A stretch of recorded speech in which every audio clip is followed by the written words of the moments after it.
Berarti ini yang skala biasa aja dulu ya, yang buruk. Iya. Bicara soal profesional, kalau isi tadi kolegialitas, aku profesionalisme.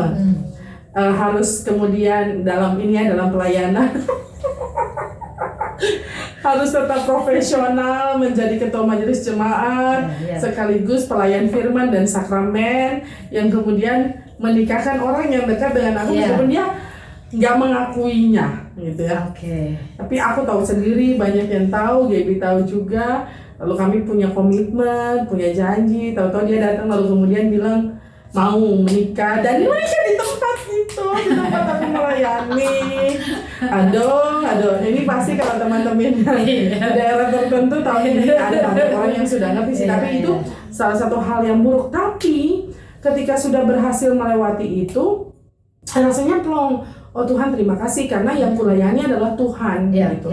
Diingatkan itu bahwa apapun itu harusnya tidak membuat kita undur dari pelayanan memuliakan nama Tuhan ya. Gitu deh.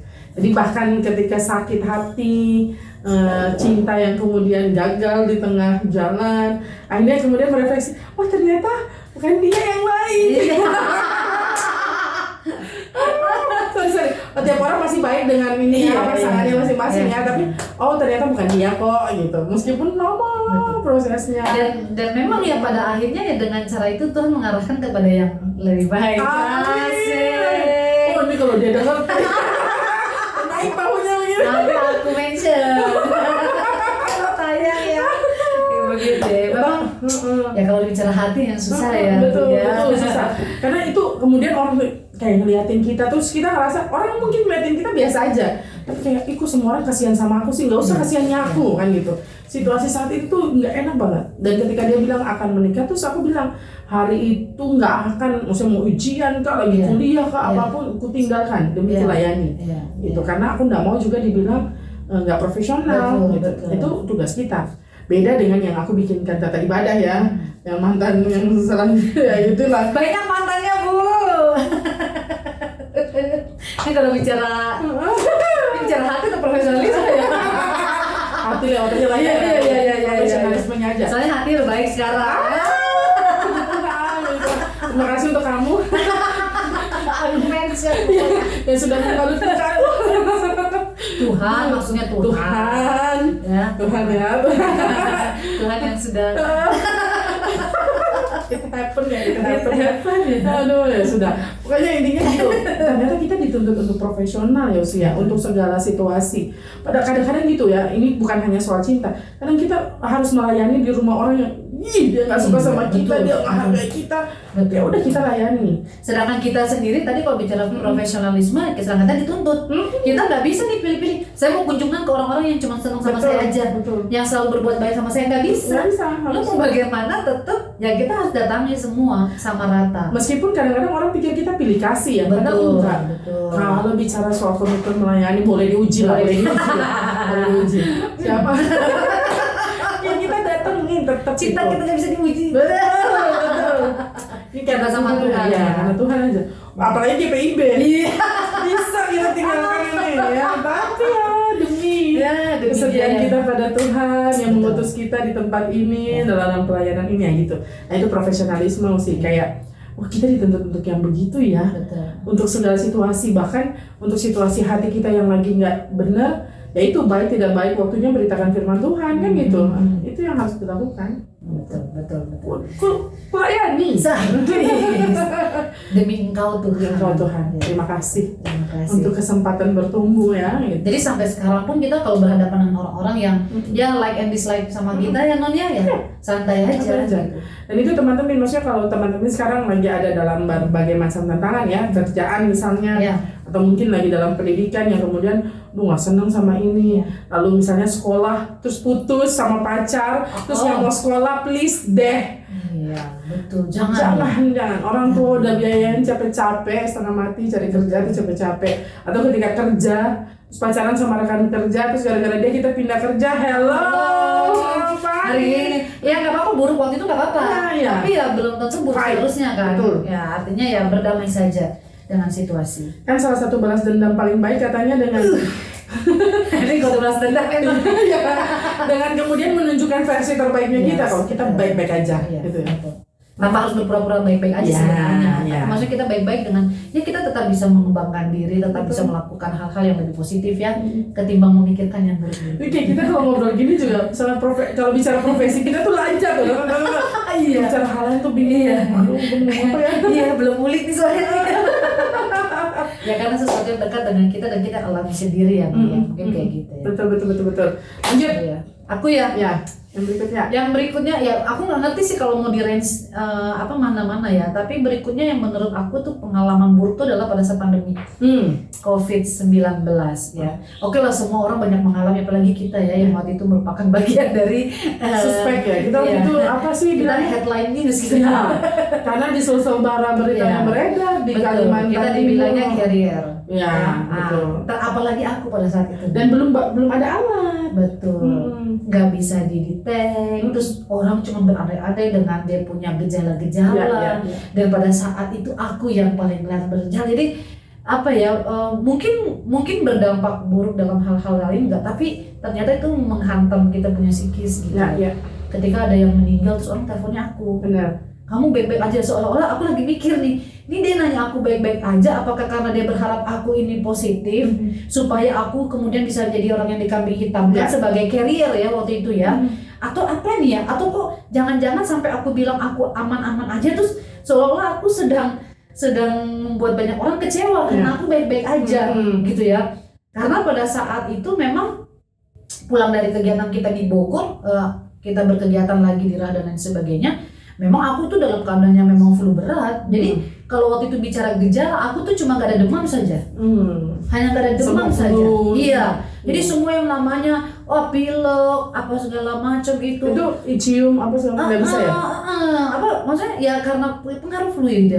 Kayak gitu ya. Jadi memang apa ya dan terus kita beruntung mendapatkan kabar duka cita tuh kan benar-benar membuat kita kayak down. Terus belum lagi aku ingat bahwa aku habis mendatangi rumah mertua, cipika-cipiki dengan orang-orang yang rentan saat itu yang rentan pada saat itu dan sedang beribadah di rumah mertua begitu kan. Terus ketemu warga jemaat karena seneng habis berlama-lama meninggalkan mereka dalam kegiatan di Bogor itu, kita jalan-jalan nonton film kan, kita nggak merasa bahwa itu sudah sampai di depan mata kita.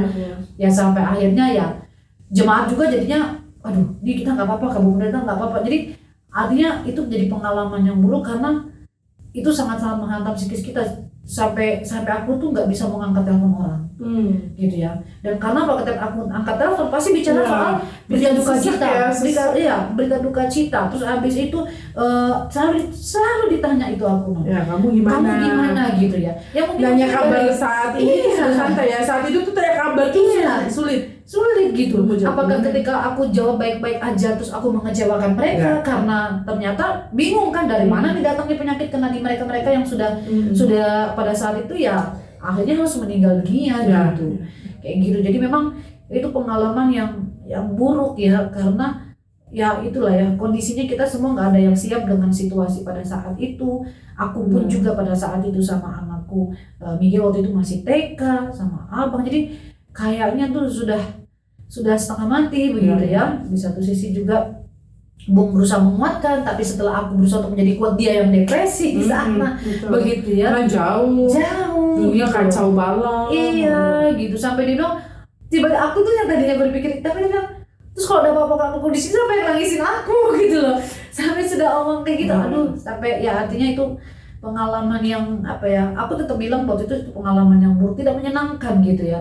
Sampai aku harus menjauhkan diri dari handphone pada saat itu ya nggak bisa. Aku sampai keluar dari beberapa grup WA karena biasa kalau di grup kan kepo ya, ini siapa nih, dia ini dapat dari mana nih kayak gitu. Jadi memang sangat-sangat mengganggu sih. Nah itu mungkin nomor 2 aku juga, tapi kemudian pasti sama-sama ya, pengalaman buruk itu kemudian menguatkan. Betul. Karena abis itu ada IG live, lalu kemudian ada podcast gitu, karena itulah itu bersyukurnya itu pengalaman yang direfleksikan itu pasti berharga, jadi guru yang terbaik lah. Nah aku juga gitu sih, di sana itu benar-benar nama kita sudah beredar. Betul. Yang tadinya nggak tahu nama Pokoknya kan- siapa, jadi Pokoknya tahu. kan namanya beredarnya prestasi ya.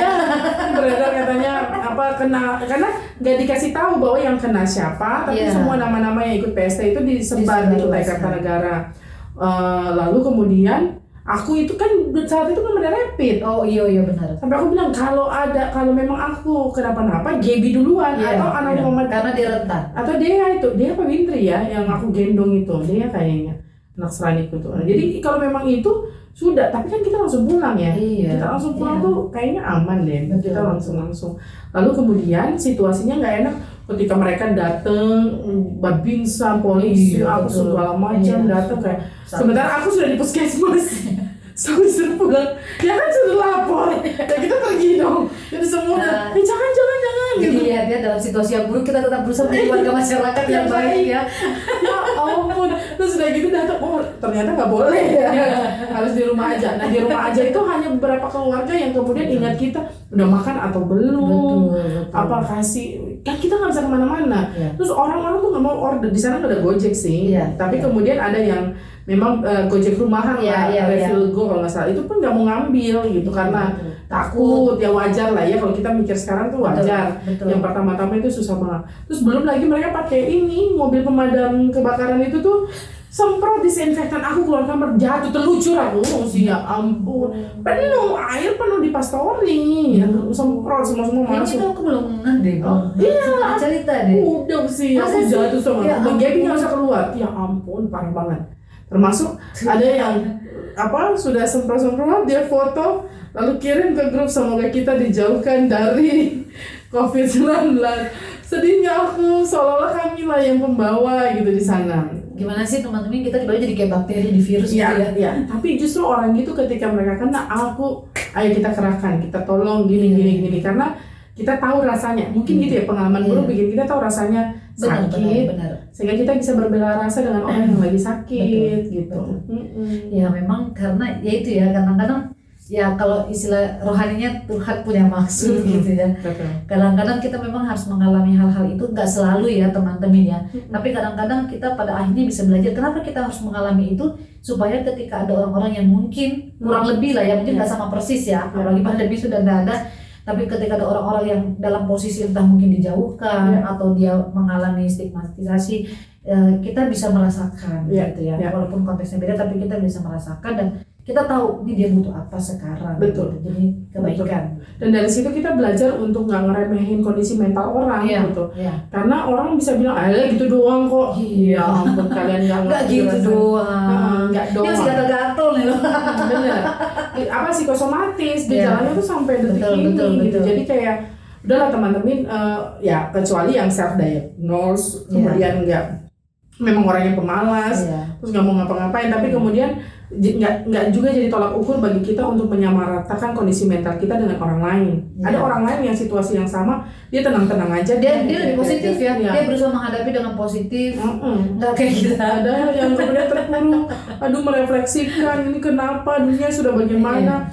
Bersyukur habis itu pertama tuh sebenarnya IG Live pertama harusnya bareng Kak Irma. Cuma Kak Irma dengan kondisi seperti itu, dengar berita, akhirnya Kak Hendri. Tapi untung juga karena semua pengen tahu kondisi Kak Hendri yang itu sudah berapa puluh hari dia di rumah sakit gitu. Jadi ya gitu. Ternyata ada hikmah di balik peristiwa-peristiwa sulit. Jadi teman-teman yang lagi jalanin peristiwa sulit hari ini ya udah. Ya kita tiba-tiba jadi podcast kan. Ini kebaikan. Coba tuh teman-teman, janganlah cukup podcast tanpa podium aja lah yang didengar ya. Jangan bikin lagi. Ini aja visinya gitu. Tapi dengan dikit kan kita selalu bilang satu orang pun nggak apa-apa. Apalagi ketika dia terberkati. Betul. Tapi jangan satu juga. 1 juta kek. Kayak teman-teman kalau merasa terberkati di share dong. Jangan malu-malu. Kadang kan mereka cuma DM kita share. Betul. Udah malu-malu lah ya kayak gitu ya. Tolonglah lo.